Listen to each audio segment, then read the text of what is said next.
Solar panels are a key component of renewable energy systems, converting sunlight into electricity with remarkable efficiency. Ever wondered how these sleek panels are made? Join us on a journey through the fascinating process of creating solar panels. Our journey begins with the gathering of raw materials, silicon. The main component of solar panels is extracted from silica sand. Other materials like glass, aluminum, and various metals are also sourced to create the panel's structure and wiring.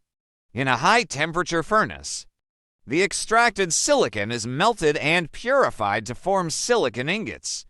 These ingots are then sliced into thin wafers using diamond saws, resembling oversized potato chips. The silicon wafers undergo several rounds of chemical treatments and polishing to ensure their smoothness and conductivity. This meticulous process prepares them for the next stage of the journey. In a clean room environment, the wafers are coated with phosphorus and boron to create positive and negative charges.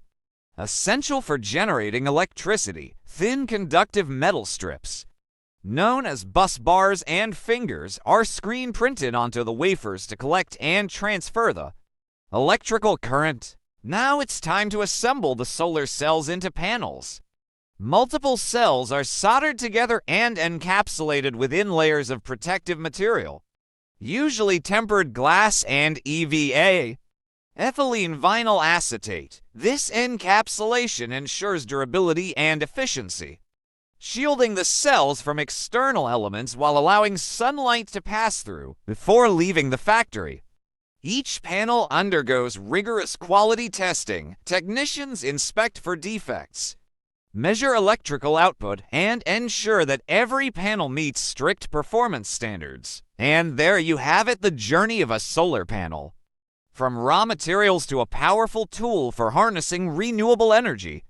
By understanding the intricate process behind their creation, we gain a deeper appreciation for the innovation and technology driving the transition to a sustainable future powered by the sun.